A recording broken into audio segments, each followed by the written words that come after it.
We'll call the meeting to order. We do have a quorum, and we'll declare it open. This time, I'm going to ask Councilman Holland if he'll lead us in the pledge and the invocation. Pledge allegiance to the flag of the United States of America and to the republic for which it stands, one nation under God, indivisible, with liberty and justice for all. Can we pray? Lord in heaven, we come to you today with bowed heads and humbled hearts, thanking you for the opportunity to lead this city in hopes that we all continue to send this city in the right direction. Lord, we thank you for the folks that work at night that allow us to sleep while they're out working and making home safe. And as we leave this building today, pray that everyone makes it home to their families safe and sound. In your name we pray. Amen. Amen. All right, thank you, Councilman Holland. All right, has everybody had enough of the last meeting from February 19th? Move to approve the minutes. Second. Motion second, all in favor? Aye. Any opposed? Motion carries, thank you. All right, at this time, we'll open public hearing. Linda, if you'll read B1 for us, please. Proposed agreement with Finisar Sherman Re Holdco LLC, a Texas limited liability company, for the abatement of ad valorem property taxes for improvements within Industrial Reinvestment Zone number 022018-01, City of Sherman, Texas. Okay, thank you, Linda. Mary? Yes, this is the public hearing for the tax abatement for Finisar. The Tax Reinvestment Committee met on January 17th and recommended the abatement with Finisar. They'll be investing about $140 million in facility and equipment. They plan to begin operations fall of 2018, employ about 600 people. The abatement's for 10 years, begins at 60%, and it declines to 50% in year 10 during the 10-year abatement period, and assuming a level investment of $140 million and the current tax rate, the city will realize about $2.7 million in property taxes, and Finisar will receive a benefit of about $3.3 million. Okay, thank you. Is there anyone here to address item B1 this evening? No? Okay, at this time, we'll close public hearing and move on to C1. Linda, if you'll read that for us, please. Resolution 6346, a resolution of the City Council of the City of Sherman authorizing execution of an agreement with Finisar Sherman Re Holdco LLC, a Texas limited liability company, for the abatement of ad valorem property taxes for improvements within Industrial Reinvestment Zone number 022018-01, City of Sherman, Texas. Finding that the meeting at which this resolution is passed was noticed and is open to the public as required by law.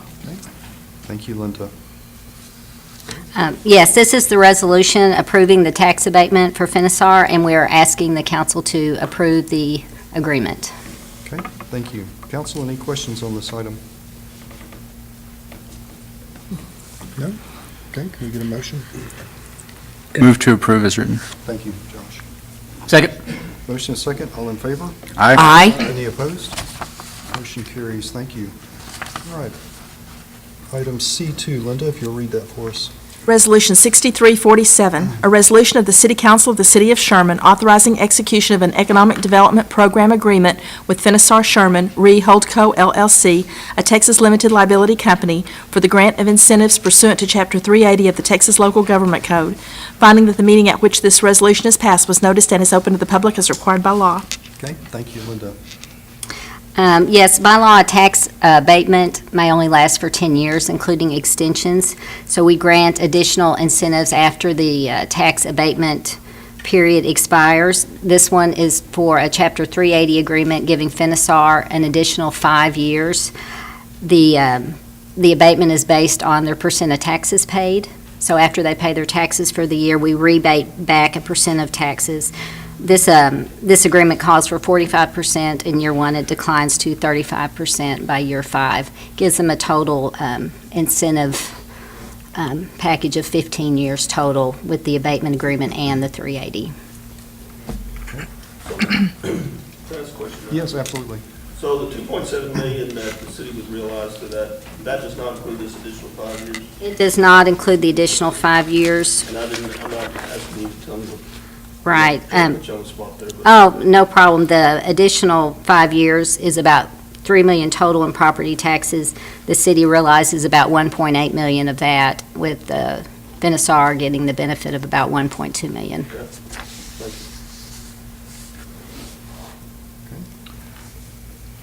Any other questions on this item? Those two abatements, can they run concurrently? I mean, I know it's not designed that way now, but in the future, if somebody were to extend the original property tax abatement, could that run concurrently with the 380 agreement? The 380 agreement is very flexible. We generally structure these according to a matrix that we have. Robbie, have we ever done that before that you can remember? We haven't, and remember that even unless they wouldn't be eligible for anything anyway. So the 380 is really used in just a very few circumstances to kind of supersize the tax abatement if we needed to do that. And I think you said this in the first go-round, but what is the threshold they have to maintain? This isn't tied to any type of jobs, it's just basically their investment over that 10 years. Well, the matrix that we use does include jobs, and we did look at Panda, who's another large taxpayer that we had an abatement agreement with. And they didn't have many jobs, but they had a huge taxable value. Well, this one's kind of like that. We have another big taxable value, but we have a lot of jobs. Right. So it's really So a it's combination. reviewed on an ongoing basis, I mean, at the year, say year 3 or 4, they've fallen below that threshold, then we adjust it accordingly. So the percentage remains the same regardless, but we do put minimum thresholds into, level of investment. But, I mean, they're at our highest tier. We don't get hardly any. I mean, only one other have we done 100 million. But we do evaluate what the value is. On something like this, we don't really have a good feel for 3 years, 5 years down the road. Some of their investment is bricks and mortar, right? And that's not going to generally reduce in value. Their equipment, though, is subject to depreciation, so it'll go down in value, but then they replace it, and so that goes back up. So everything that they invest during this 10-year period for the abatement and then additional 5 years for the 380 will kind of be going up and down a little bit, but maintaining a minimum threshold. We think that's going to be in that 100 million range. So while they may start out day one at 140 million, with depreciation of their equipment, it'll go down some, and then as they replace that equipment, it'll go back up. So it'll cycle up and down, and we feel like maybe 100 million is our best kind of thumbnail estimate, so. But there's no minimum requirement there. Yeah, correct. It's our, let me see how we have this. I misread that. I was thinking it said a 140 million. I thought that's what kind of, Well, 140 million is their minimum initial investment. Oh, okay. And that's actually probably lower than they've estimated, 150 to 60, but we wanted to be conservative. So they do have a minimum initial investment of 140 million. so if there was a case within the 10 years that say they moved out of Sherman but kept the building, didn't employ that many people, moved to a different location, then there are some clawbacks as far as, I mean, we're not committing to that. They have to hit a certain, I hate to keep using that, but they have to hit a certain threshold, so to speak. I mean, this is just open-ended. If year 6 and 7, they decide that they're going to move this production somewhere else and they keep the building, maintain the building, are we still paying them the full abatement? So they would just lose the abatement would go away at that point. They would get no further benefits. So the idea is, you nearly can look at it as an annual incentive. So long as they're here and producing income for us. That's what I wanted to from a hear. taxpayer. Okay. And jobs, they get that. If they're no longer here, then they don't get the abatement. I understand, and I'm sorry, I wasn't trying to No, that's, beat that down, but I just wanted to make sure, and we do lots of these, I just wanted to make sure that that was kind of the way this was. I have a question, and that is, so we can clarify to our taxpayers in Sherman, a lot of times we do these tax abatements in order to get a business to come to Sherman. It's an incentive. And yet, here, they've already announced they're coming. So for those who kind of wonder, why are we doing it now?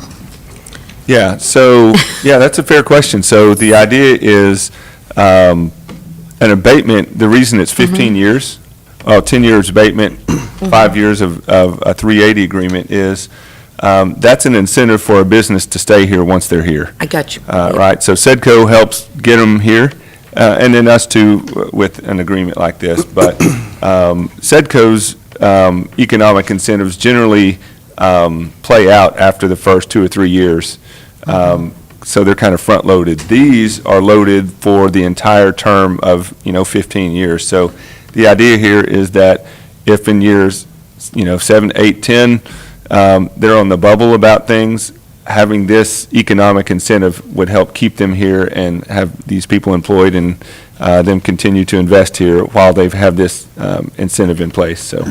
So we're doing this in order to make sure that our city continues for an extended period of time to benefit from them being here. We want to give them a reason to stay in our fair city. Yeah, absolutely. And also, after they've made that commitment, Robbie, correct me if I'm wrong, but they have a choice on how much equipment they're going to put in that building. It doesn't have to be a $120 million investment. Sure, no, we would love it if they would invest, $200 million, and we'll abate everything that, it's not, there's no ceiling to it. There's a floor, but no ceiling to it, so. And with this project particularly, because they've been fairly conservative, I believe, in what their investments are going to be, as their business grows, and then as we get more clarity down the road into what's going to happen with the Richardson plant, if they combine those, they've made it clear they're not doing that initially, but if at any time down the road they combine those operations, then we'd be glad to abate more investment here. Okay, good discussion. Any further questions, council? All right, we get a motion on C2. Move to accept as written. Second. Motion and a second. All in favor? Aye. Any opposed? Motion carries. Thank you. Linda, if you'll read C3 for us, please. Resolution 6348, a resolution of the City Council of the City of Sherman authorizing submission of an application for a grant awarded under the Office of the Governor, Criminal Justice Division, to fund the purchase of a cyanoacrylate fuming chamber for law enforcement use within the Sherman Police Department, designating the city manager as the authorized official to accept, reject, alter, or terminate the grant on behalf of the city. Finding that the meeting at which this resolution is passed was noticed and is open to the public as required by law. Okay. Thank you, Linda. Zach, you want to tell us about this? I'm not going to try to say it. She did good. I'm scared of knowing what it is. I guess we could have just put super glue, because that's what it is. Mayor, council, this is an application, we're looking for approval of the application of a grant for a large fuming chamber. Essentially, we have a fuming chamber now, but it's smaller. We're only able to put small things inside of it. Other than that, when we have something larger, we have to rely on a older-fashioned technique of fingerprinting, of just dusting it. This would allow us to, it's a size that we could take apart a bicycle and put it inside of it. We could put long rifles inside of it. Fingerprints, we know, are long tested and validated piece of evidence in criminal law. So this would be a large chamber that would react with either heat or air to have a reaction with super glue that would cause that. So we have a criminalist now, a crime scene unit that's able to use this. And so this is the first time that we've been able to apply for this grant in a forensic fashion. Okay. Any questions, council? This grant doesn't require any matching on behalf of the city? Correct. There's no matching requirement on this grant. It's almost $13,000, but it's passed through, so there's no matching requirement. So we're just approving you to be able to go apply for the. Yes, sir. Okay. A no-brainer. We get a motion on this I'll item? make a motion to approve 6348. Motion and second. All in favor? Aye. Any opposed? Motion carries. Thank you. Linda, if you'll read C4 for us, please. Resolution 6349, A resolution of the City Council of the City of Sherman authorizing submission of an application for a grant awarded under the Office of the Governor, Criminal Justice Division to fund the purchase of 25 body-worn cameras for law enforcement use within the Sherman Police Department, designating the city manager as the authorized official to accept, reject, alter, or terminate the grant on behalf of the city, finding that the meeting at which this resolution is passed was noticed and is open to the public as required by law. Thank you, Linda. So, we had a grant back in 2016 where we received initial funding for body cameras. All of our patrolmen have body cameras, but as our department continues to grow and we realize that when a critical incident occurs, whether it's a detective or myself, we're going to respond. And you're going to need that body camera footage whenever that time comes. So this would allow for us to add to where we would be able to equip all of our officers with cameras, myself included. And we would also have some extra to be able to backfill whenever the technology fails. At some point, one goes down, and then we're left with an officer that doesn't have a body camera. So this would help us prevent that. Okay. Any questions, council? So there is a matching portion of this that 25%, and so we would owe about just over $5,000, $5,200. How many officers currently do not have a body cam? So our detective division has some, not all. They typically use it whenever they go do some sort of warrant service. It's hit and miss because we have experienced failures with it. So they go back to the manufacturer. So at any one time, we're going to have between 40 and 50 body cameras that are functioning right now. That puts you how many in backup if you need the extras? With the extras, How many again, extras? that would just give us just a few if we were to get this.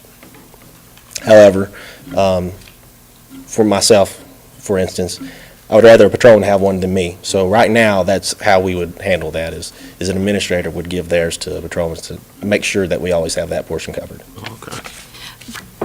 Because I don't know, other what I see on television, do the officers have to turn the body camera on, or does it automatically go on? Well, the officers have to turn the body camera on, but they don't have to always turn on the camera in the car. If they turn on their lights, the camera in the car turns on, but it doesn't turn on their body camera. Okay. Are these the same technology and brand and everything that we currently have now? Yes, they are, the same brand. Yes, sir.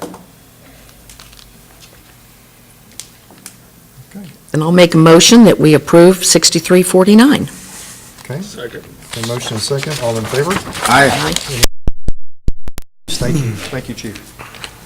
All right, we are down to D1, Northgate Drive Extension Project, Vessels Construction, a division of Vescorp Incorporated, $141,283.22 decrease.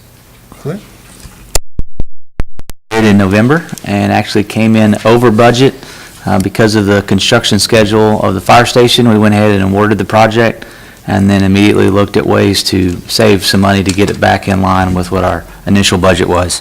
One of the things that we did is we removed the water line construction. Our utility crews in-house are going to be installing that.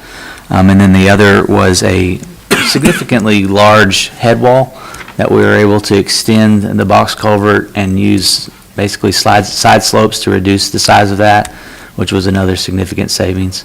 And so the initial bid was about $993,000. This savings was $141,000, so the new contract price will be $852,000. Okay. Council, any questions?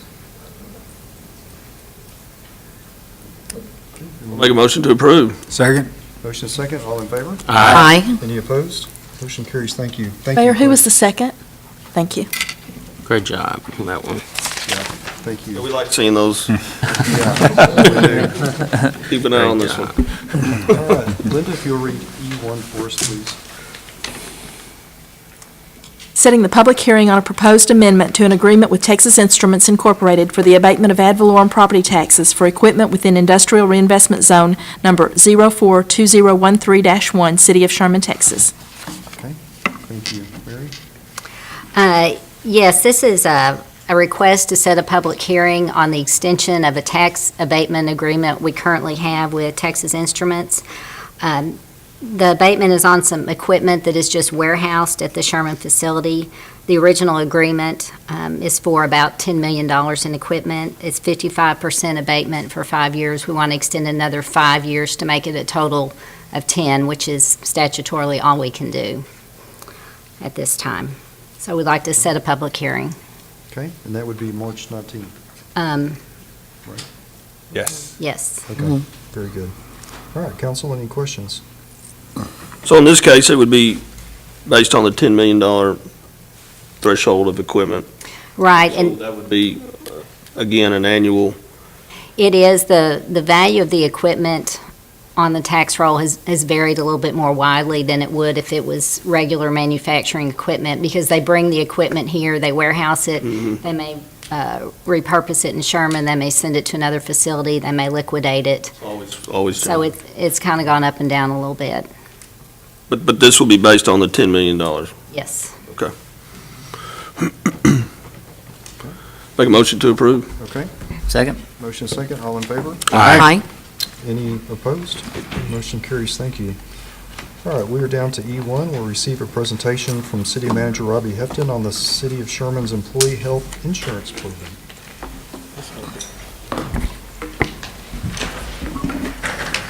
Okay, so Mary and I are going to tag team this presentation, and she put this together, and I just wanted to kind of tee it up a little bit for her. She'll go over the more of the details, but many of you were on the council when we began talking about the challenges that we've had with our group health plan. It had gotten to a point, kind of a pinnacle in 2016, where our plan was just, it was really costing us way too much money. I mean, it had gotten to a point where, really a crisis point, where we were going to have to either make some significant changes to the plan or start making drastic cuts to our operations, which may have included, job cuts and some other things. We'll see in here kind of the level of investment, but the plan really, as we dug in, the plan really wasn't being managed like it should have been, both internally and externally, and so we just felt, no other choice than to make some drastic changes. We started to deal with some vendor changes that really helped us out, and we didn't really know exactly what the impact of the changes would be, but you can see, and I don't have my pointer here, but go back to the first slide, please. So, yep, that slide. So we started out, this is a 10-year look by fiscal year of what our current plan costs were. So this is premiums, actual claims, administrative costs, things like that. So we started out at about $4.5 million in 2007. 10 years later, or the 10th year later, we were at $8 million plus or minus, and this is on a fiscal year basis. So that was just unmanageable. Generally speaking, over this time period and historically, medical inflation runs about 2 times what regular inflation runs. So if we're in that 2% range for regular inflation, which is kind of where we've been generally, medical inflation runs in that 4% plus or minus. Well, that's way more than 4%. That's, nearly double in a 10-year period, which would have been nearly double what medical inflation should have been. So we made changes beginning in 2017 to our plan, changes of which Mary will talk about. But so if you'll go to the next slide, the green line then is what we have experienced since then. So 2017, if you can, if you can see that in the, follow that up, that's about $4.5 million is where we're back down to.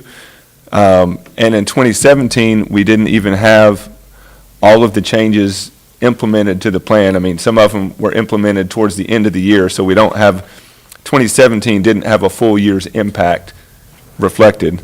So when we project that out in 2018, we believe that our group health costs are going to be down in the $4 million range. So from 8 million down to 4 million is, easy math is about a 50% cut. It's just, right now, we just have 1 year of data. We believe it's real because, we've been kind of waiting for the other shoe to fall, so to speak, and the claims just, in a sustained level, have been decreased. So, we'll see where that takes us in the future, but we wanted to, first of all, let you know that we did, for the new folks on the council, we did make some significant changes, basically put the plan benefits at a level that was on par with other cities and other companies our size. It's the plan structure changed a little bit, and because of this, we're able to do some things to give money back to the employees in terms of funding some of their claims through this HSA plan and whatnot. So go to the next slide, too. This is on a calendar year basis, which is even a bigger bite, because we had some really terrible claims at the end of 2016. The difference between, on a calendar year basis, not a fiscal year basis, but a calendar year basis is even more dramatic than a $4 million swing. So we feel good about that. We feel like that the changes we made were effective. We're still tweaking the plan. We still have, we'll still have changes to make as we go along through this, but wanted to let you know that the changes have been effective in our view. A lot of people worked on this. This was really a team effort. Kathy Perkins and all the people in HR helped out with this. Mary was a vital part of this as well. So our internal staff worked very well with our new consultants that we hired back in late 2016, early 2017, Brinson.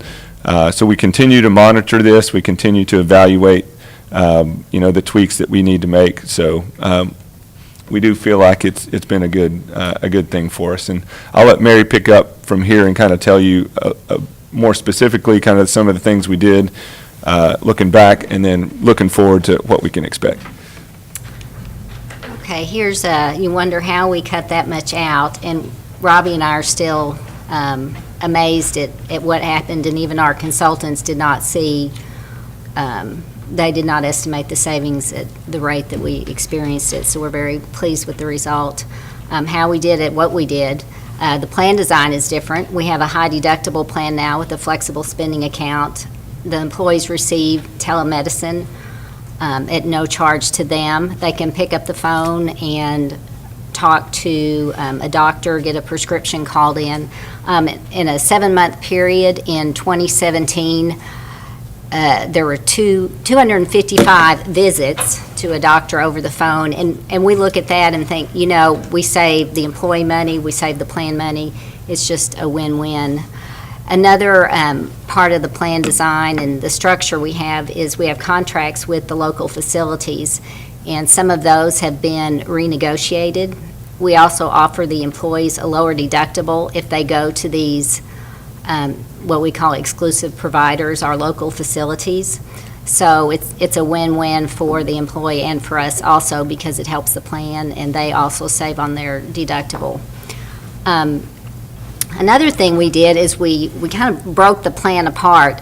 With the self-funded plan, you have all these pieces. So we have a third-party administrator who pays our claims for us, and we have a reinsurer to give us a stop-loss amount. And we do have a life insurance piece, and we have a repricer who takes large claims, negotiates with certain facilities on that. We have a benefits consultant, and other pieces. And so we have all these pieces. Well, what we did is we separated all these pieces. So we have a contract with this piece, and we know what fee they're charging.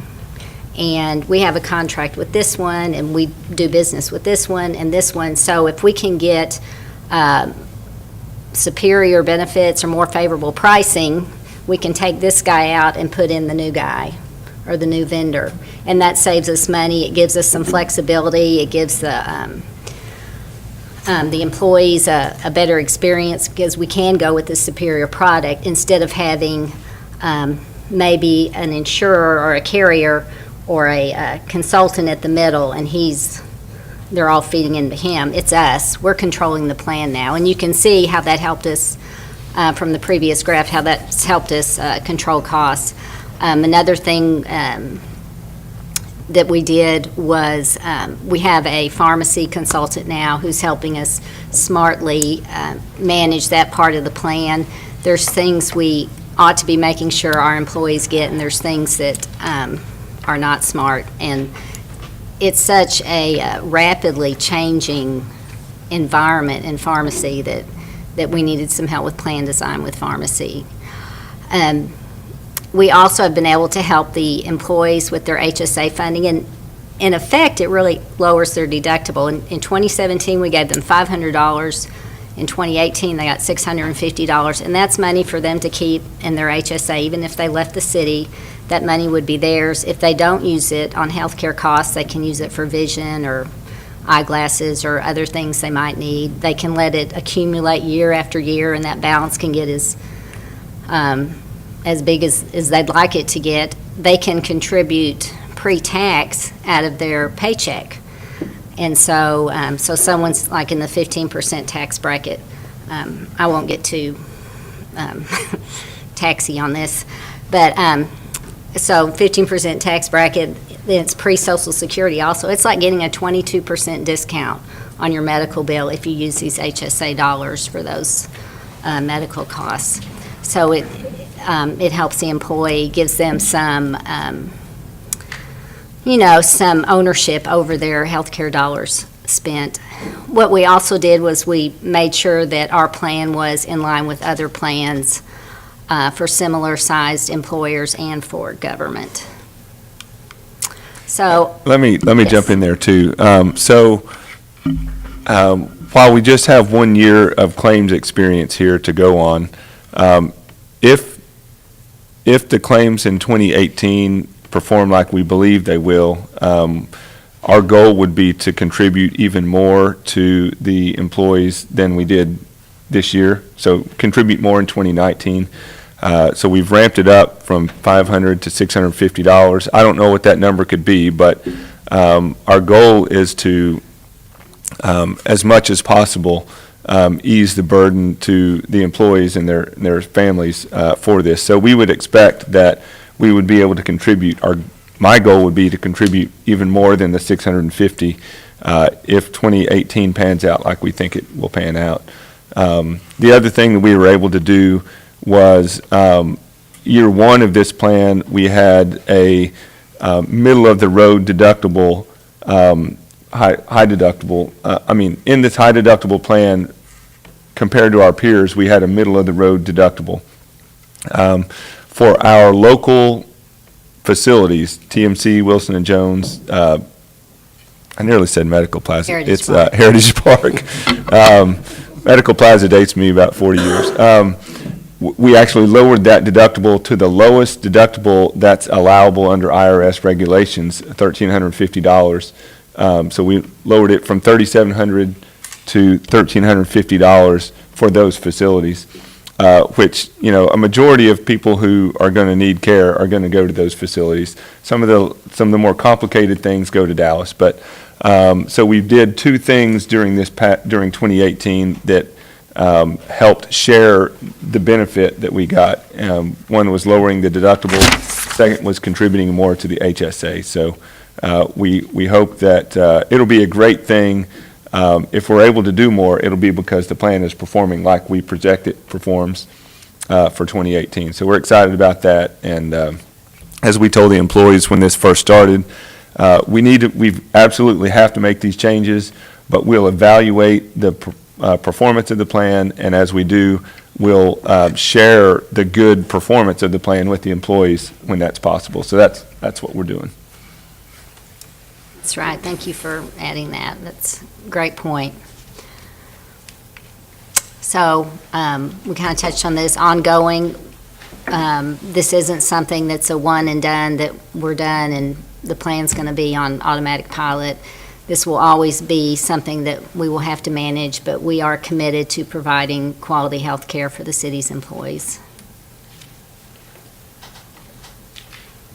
And one other point. So, while we're excited about the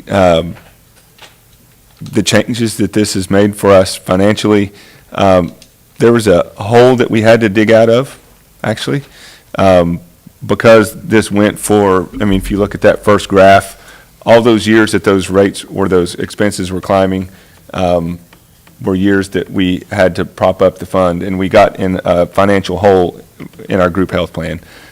So the first, it will take a little bit, not years and years, but probably a good chunk of 2018 to dig back out of the hole and to add a little bit of cushion to the plan so that we don't run it dry again. It was actually run past dry, if you want to use those terms. So I don't want to be the Debbie Downer here and say, oh, you know, but the reality is we've got a little bit of work to do yet to get the plan back on sound financial footing. And once we do that, we'll be able to evaluate, well, how much can we give back to the employees?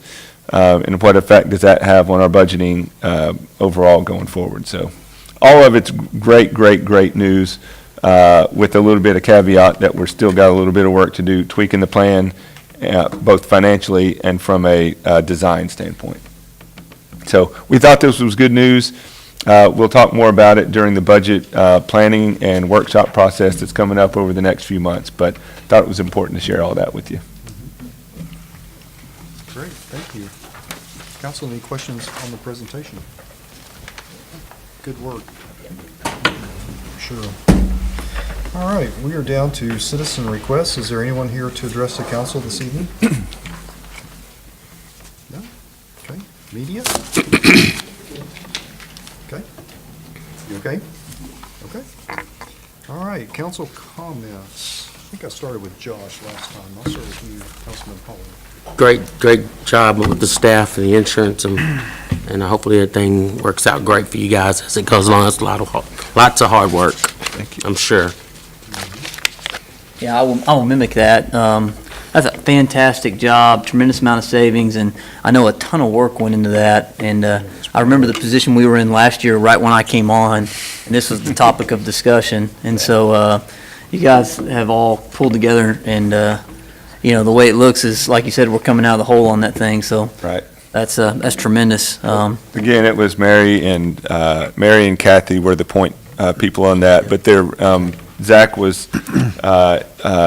was involved on the front end of that as well. And there still are tweaks to make, but it's for sure been a collaborative effort and could not have happened without Mary and Kathy and HR and Zach and those others that pitched into that. Well, I greatly appreciate you guys' effort there, and I know just from talking with the staff that they appreciate everything y'all are doing with that as well. So I was going to tell David, thank you for going to Jefferson last week and reading to the students there. So We had a lot of fun. yeah, I talked with Randy, and she's the librarian there, and David went out and read to some of the students, and they greatly appreciated having the mayor. So Yeah, it was a lot of fun.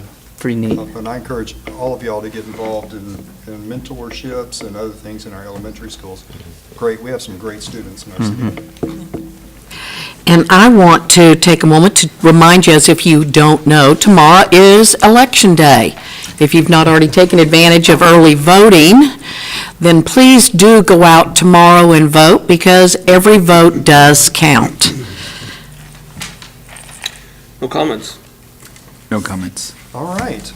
Well, thank you. I do have some announcements, but I did want to recognize our Sherman Fire Rescue Station representatives here this evening. Thank you guys for coming out to the council meeting. Appreciate you and what you do for us every day.